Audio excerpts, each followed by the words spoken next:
다 같이 오늘의 말씀 성경 봉독하겠습니다. 사도행전 1장 8절 말씀입니다. 사도행전 1장 8절의 말씀 한 목소리로 봉독하겠습니다. 오직 성령이 너희에게 임하시면 너희가 권능을 받고 예루살렘과 온 유대와 사마리아와 땅 끝까지 이르러 내 증인이 되리라 하시니라. 아멘. 오늘 제목의 말씀은 영원한 유산입니다. 24년도 1월 4일 유아유치 사역자수련회 3강 말씀입니다. 같이 서론으로 보겠습니다. 사람들은 누구나 다 무언가를 좀 남기고 싶어 하죠. 최선을 다해서 살고 열심히 살고 많이 남기면 남길수록 더 남기고 싶어 합니다. 당연한 욕구 중에 하나라고 생각이 듭니다. 갑자기 나타난 욕구가 아니고요. 창세기 11장 4절에 보니까 뭐라고 나오냐? 또 말하되 자 성읍과 탑을 건설하여 그 탑 꼭대기에 하늘을 닿게 하여 우리 이름을 내고 온 지면에 흩어짐을 면하자. 그때도 이미 열심히 해서 무언가 탑을 어떤 구조물을 만들고 내 이름을 지키고 내 이름을 전 세계에 막 퍼뜨리게 하고 싶어하는 그런 욕구가 계속 있었다는 겁니다. 이미 우리의 태어나면서부터 어떤 그 탑을 남기고 싶어하고 내 이름을 내고 이런 부분들이 왜 이런 것들이 자꾸 생기냐? 공허한 상태, 채워지지 않은 상태로 인해서 다른 무언가를 자꾸 남겨야만 이 내 공허한 부분이 채워질 것 같다는 그 마음 가지고 계속 무언가를 남기고 있는 거거든요. 내 흔적을 자꾸 남기고요. 한국 속담에도 사람은 죽어서 이름을 남긴다라고 나와 있습니다. 저는 그 사람들이 어떤 돈이나 이런 것들은 이해가 돼요. 돈을 막 얻으려고 하는 것들은 이해가 되는데 왜 명예를 얻으려고 하는지가 좀 이해가 안 됐거든요. 근데 보니까 명예는 얻는 게 아니라 명예로운 이름을 남기기 위해서 이렇게 막 명예를 위해 살아가는구나, 이런 생각을 좀 하게 되었습니다. 사람이 이름 하나 남기려고 사는구나, 명예로운 이름 하나 남기려고 그렇게 열심히 사는구나 라는 것이 좀 여러 속담에서나 이런 성경에서나 이미 나와 있는 것이죠. 일반적으로 누구에게 남깁니까? 이렇게 열심히 살아서 일반적으로는 가족, 가정, 자녀 이렇게 남기고요. 규모에 따라서는 요즘에는 욜로라고 해서 나를 위해서 다 쓰고 가자 이런 경우도 있고요.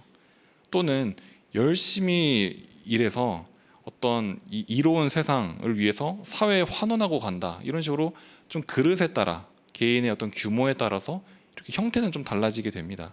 하지만 우리는 세상에서는 이렇게 얼마를 남기고 누구에게 남기고 얼마나 좋은 소리를 들어가면서 남기느냐, 이런 거에서 되게 관심을 가지고 있지만 그렇다면 우리는 무엇을 남겨야 되겠는가? 오늘 제목처럼 우리는 영원한 유산을 남겨야 된다. 성경은 말하고 있습니다. 일시적인 유산이 아니라 영원한 유산을 남겨라. 히브리서 13장 8절에 예수 그리스도는 어제나 오늘이나 영원토록 동일하시다. 영원토록 동일하신 예수 그리스도 그 이름을 남기는 것이 우리의 사명인 줄 믿습니다. 그래서 우리는 이 영원한 유산을 가진 남는 자, 남을 자, 남길 자입니다. 이 정체성을 가지고 이 정체성을 다시 한번 체험하는 25년도 되기를 축복합니다. 서론 보겠습니다. 우리는 영원한 기업과 작품을 영원한 유산으로 남겨야 됩니다. 이 유산을 남기는 중요한 목표는 후대입니다. 광야에서 모든 것에 대하여 여호와를 사랑하고 지금까지 있었던 모든 것을 후대에 가르치라 라고 나왔습니다. 후대에 완전히 각인시켜라. 이것이 우리의 유산이다. 우리가 하고 있는 이 일이 우리 후대에게 미스바 운동, 도단성 운동, 파수꾼 운동으로 일어나게 될 것이다. 이제 우리 렘넌트를 통하여 세계를 정복할 회당 운동이 일어나게 될 것이다. 영원한 유산을 남기는 이유, 우리는 왜 어떤 이유 때문에 이 영원한 유산을 남겨야 되냐? 후대, 좀 더 정확하게 말하자면 렘넌트. 12월 31일 날 기도수첩 제목 말씀이 렘넌트 자체가 절대망대다라고 말씀하셨습니다. 성경에 예수 그리스도 다음으로 가장 중요한 단어가 또 렘넌트라는 단어, 제가 렘넌트라는 영어 성경에다가 이제 렘넌트라는 거를 딱 쳐보니 60번 넘게 나오더라고요. 다 남은 자. 그 어떤 상황에서 황폐한 상황에서 복음을 다시 회복할 남은 자. 이사야 6장 13절에 그 중에 10분의 1이 남아 있을지라도 그것도 역시 황폐하게 될 것이나 밤나무 상수리가 나무가 배임을 당하여도 그 그루터기는 남아 있는 것 같이 거룩한 씨가 이 땅에 그루터기니라. 그 어떤 상황에서도 렘넌트가 남았다면 모든 것 다 남긴 겁니다. 모든 것 다 회복시켰는데 렘넌트가 남지 않았다면 다 잃어버린 겁니다. 그래서 우리는 모든 중심이 이 영원한 유산을 남기는 이유와 목적이 렘넌트를 남기는 겁니다. 렘넌트를 위해서 남기는 겁니다. 그래서 우리의 헌신 속에 렘넌트가 자라나고 이 렘넌트가 절대 제자로 세워졌다면 우리는 모든 헌신 다 하고 있는 것이고 가장 값진 헌신, 귀한 헌신 하고 있는 것입니다. 그래서 우리가 지금 하고 있는 일이, 우리가 하고 있는 헌신이 무언가 남는 것 같지 않고 변화되는 것 같지 않고 뭔가 눈에 보이는 게 없다 할지라도 이것이 하나님께서 가장 원하시는 최고의 헌신인 줄 믿습니다. 3단체도 이미, 모든 종교도 이미 다 후대를 지금 공략하고 있어요. 근데 그 와중에 우리는 영원한 답을 가졌기 때문에 시작만 하면 된다라고 하셨습니다. 우리는 영원한 답을 가진 자이기 때문에 이 영원한 유산을 가지고 있기 때문에 시작만 하면 된다. 우리 오늘 이 렘넌트에 대한 언약을 새롭게 붙잡고 시작하는 시간 되길 바랍니다. 본론입니다. 이 세계복음화의 유산을 어떻게 남기냐라고 말씀하셨습니다. 첫 번째, 모든 사건에 기다려라. 그냥 기다리는 것이 아니라 하나님의 역사가 일어날 때까지 기다려라. 빨리 해야 될 것은 언약 붙잡는 것만 빨리 하면 된다. 언약 붙잡는 것만 빨리 하면 되고 하나님의 역사가 일어나는 것을 기다리기만 해라 라고 말씀하셨습니다. 근데 보통 반대로 하죠. 기다려야 될 것을 막 빨리 하고 싶고요, 빨리 할 거를 기다려요. 그래서 우리는 언약을 빨리 붙잡고 하나님의 역사를 기다리는 그 은혜가 있길 바랍니다. 우리의 어떤 실제 삶은 근데 어떠냐? 우리의 실제 삶에서 우리의 어떤 헌신의 결과 보면은요, 변화가 되게 없는 것 같아요. 또는 상황이 되게 답답해서 빨리 해결하고 싶어요. 저도 렘넌트 사역을 좀 오래 해왔습니다. 참 렘넌트만큼 변화가 안 일어나는 것처럼, 참 렘넌트 사역이 참 그래요. 렘넌트 사역이 변화가 진짜 없는 것 같은데 마침 저는 이게 언제 제가 이렇게 키가 컸는지 몰랐거든요. 근데 언제 확인하냐? 친척을 만나면 확인하게 돼요. 어렸을 때 명절마다 이렇게 1년에 한 번 이렇게 인사드리면은 왜 이렇게 컸냐고요. 저는 제가 큰 줄 몰랐거든요. 저는 제 목소리가 이렇게 굵어진 줄 몰랐어요. 근데 어느 순간 변성기 지나 있더라고요. 저는 제가 이렇게 막 변화된지 몰랐는데 렘넌트 사역도 똑같다. 변화되는 것 같지 않아 보이는데 어떻게 보면요, 그 한마디 한마디가 우리가 지나가는, 스쳐가는 렘넌트들이 그냥 졸다가 듣는 그 한마디가 렘넌트에게는 급속한 변화를 일으키는구나. 이런 거를 시간 지나고 보면은, 시간 지나면 지날수록 더 많이 느껴지는 것 같아요.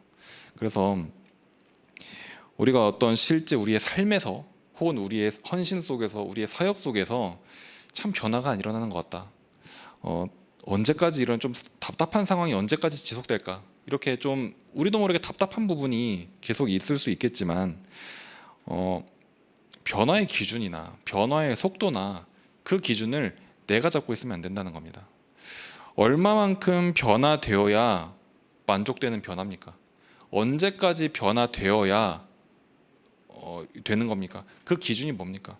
상황이 답답하니까 빨리 변화됐으면 좋겠고, 안 변하는 것 같으니까 빨리 변화됐으면 좋겠지만 결국 기준이 전부 나잖아요. 전부 내 기준으로 봤었을 때 답답하고, 내 기준으로 봤었을 때 더디고, 내 기준으로 봤었을 때 변화 안 된 것 같잖아요. 하나님의 시간표를 기다릴 수 있는 그 응답이 여러분들에게 있길 바랍니다. 하나님의 시간표는 우리의 시간표와 다르게 반드시 성취됩니다. 우리의 시간표는 올 수도 있고 안 올 수도 있어요. 하나님의 시간표는 반드시 오는 겁니다. 그래서 이 확신 갖길 바랍니다. 그래서 우리가 할 것은 언약을 확실하게 붙잡고 빠르게 붙잡는 것뿐이다. 하나님은 이 언약을 확실하게 붙잡는 자를 쓸 수밖에 없습니다. 그래서 흔들리지 않고 하나님 앞에 끝까지 쓰임받는 증인 되시기를 바랍니다. 지금부터 모든 사건에 항상 7망대의 여정, 이정표를 기다려야 합니다. 기다리라는 것은 찾으라는 말입니다. 우리의 산업과 전도 모든 것을 이렇게 해야 됩니다 라고 말씀하셨습니다. 두 번째, 전도 이전에 먼저 집중할 것이 있다. 먼저 집중해야 될 것, 제자들은 예수께서 40일 동안 말씀하신 하나님 나라의 일을 붙잡고 오로지 기도에 힘썼습니다.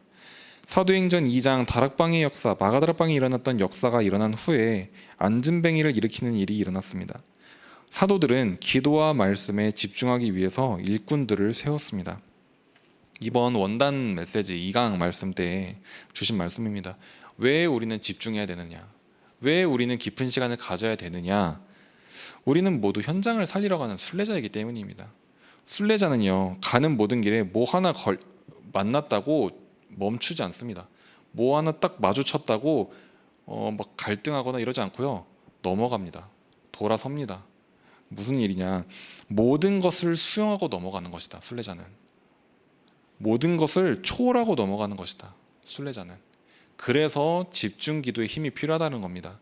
오늘 그 어떤 것 이전에 집중해야 되는 이유, 40일 집중하는 이유, 하나님 나라의 일에 오로지 기도에 힘쓰는 그 이유 뭡니까?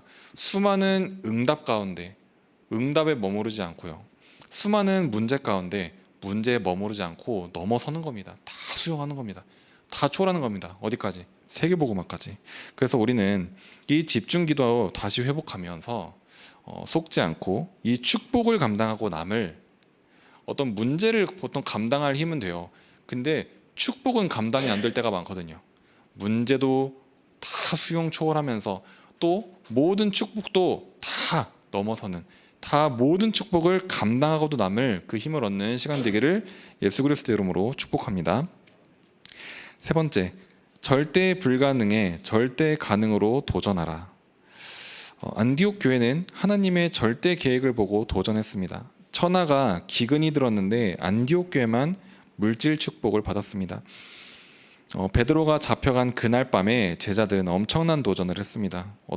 무슨 도전이냐? 사도행전 12장 5절 보니까 베드로는 옥에 갇혔고 교회는 그를 위하여 여러 가지 보석금을 내고 이러지 않았습니다.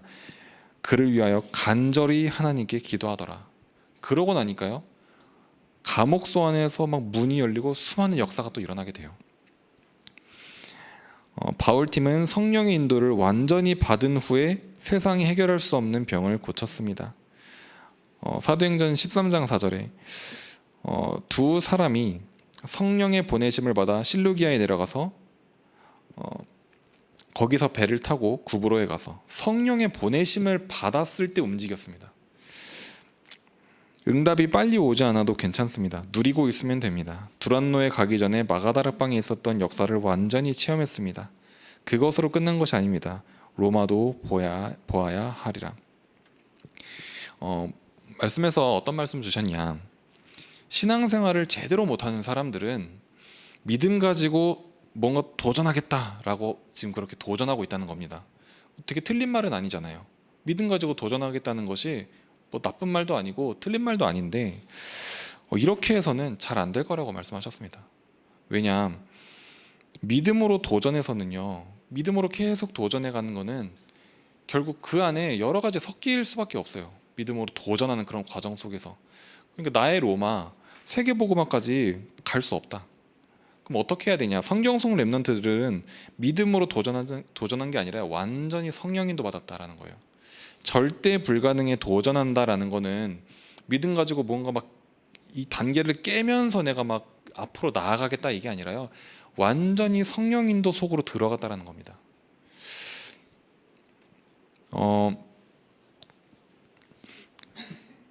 성경 속 렘넌트들은요, 막 어떤 팀을 짜고, 물론 당연히 이제 전도운동의 팀을 짜고 움직이긴 했지만 팀이 이 전도운동 세계복음화의 필수 조건은 아니었습니다. 그냥 세계복음을 향해 달려갈 때 같은 방향에 맞아지는 사람들끼리 모여서 팀이 된 거지, 팀을 짜서 막 무언가를 막 기획하고 무언가를 도전해서 무언가 막 으쌰으쌰해서 세계복음화 된 게 아니고요.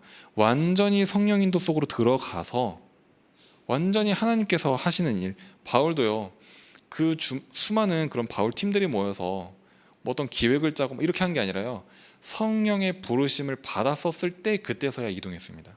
성령이 이끄시는 대로 이동했습니다. 빌립 집사도 어떤 그런 에디오피아 내시를 만날 때 성령이 가라는 대로 가서 갔고 성령이 하라는 대로 해서 했습니다.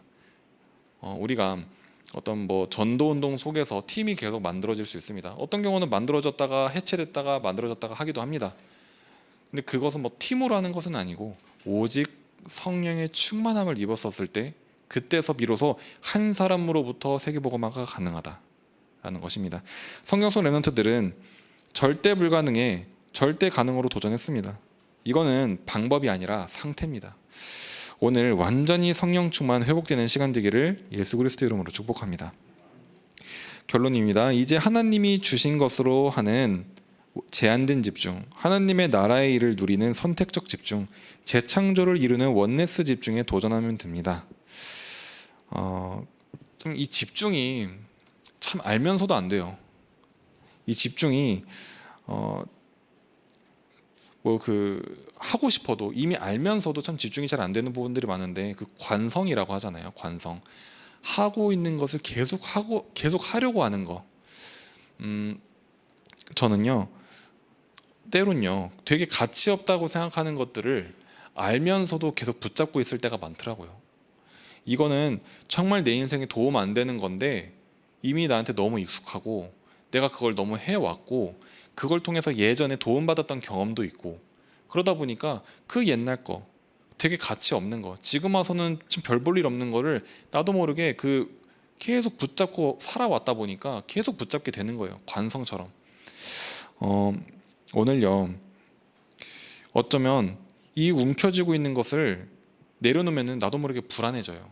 계속 안전하게 이렇게 붙잡고 있었던 그 생활을 오래 하고 있다가 그걸 내려놓는다는 것이 얼마나 불안합니까? 그런데 오늘 더 큰 복음의 가치가 있잖아요. 그것을 갈아타야 되거든요. 이것을 내가 잡고 있는 것을 내려놓고 하나님의 것으로 완전히 새로 붙잡아야 되는데, 오늘 그 작은 결단이 필요한 줄 믿습니다. 이 움켜진 것을 내려놓고 하나님 것을 붙잡는 이 결단, 이거 보통 힘 아니거든요. 되게 작은 것처럼 보이고 남들 막 훈수들 수 있습니다. 이게 뭐가 이렇게 쉽게 그냥 내려놓으면 되지, 그냥 이렇게 하나님께 붙잡으면 되지. 근데 실제로는 그게 안 되는 경우가 너무 많거든요. 그래서 이거는 어떤 작은 실천이라기보다는 어쩌면 되게 작아 보이지만 우리에게 있어서는 결단이기도 합니다. 근데 그 결단은 어떤 힘이 필요하냐? 기도로, 영적 힘이 있었을 때 나의 것을 내려놓을 수 있는 힘이 생깁니다. 그래서 오늘 이 기도하는 이 시간에 이 결단할 수 있는 이 영적 힘이 회복되는 시간 되길 바랍니다. 오늘 나의 것 완전히 내려놓고 하나님의 것 붙잡게 하여 주옵소서. 이 짧은 기도 한 줄이 이 결단할 수 있는 모든 영적 힘을 불러일으키는 비밀이 된 줄 믿습니다. 그래서 오늘 이 영원한 이 한 번의 이 결단하는 이 기도가 모든 현장에 참된 부흥으로 연결되고 영원한 응답으로 또 부흥되는 시작이 될 겁니다. 그래서 오늘 이 영원한 응답이 시작되는 25년도 되기를 예수 그리스도 이름으로 축복합니다. 다 같이 기도하겠습니다. 하나님의 은혜를 감사드립니다. 기도할 수 있는 신분과 또 권세 주심에 감사드립니다. 영원한 기업, 작품, 유산을 남길 자로 불러주심에 감사드립니다. 언약 붙잡고 가는 모든 성도님들의 빛의 경제, 선교 경제, 렘넌트 경제 회복하게 하여 주옵소서. 하나님의 역사를 기다릴 수 있는 힘 주옵시고 다른 집중이 아닌 하나님의 일에 집중하는 눈을 열어 주옵소서. 절대 불가능처럼 보이나 하나님이 하시면 절대 가능인 줄 믿습니다. 오직 성령의 충만함을 얻는 시간 되게 하여 주옵소서. 모든 현장에 주의 성령이 함께하여 하나님 나라가 이루어지게 하여 주옵소서. 우리를 남은 자, 순례자, 정복자로 불러주심에 감사드립니다. 가는 모든 현장에 참된 부흥이 일어나 세계복음화의 문이 열리게 하여 주옵소서.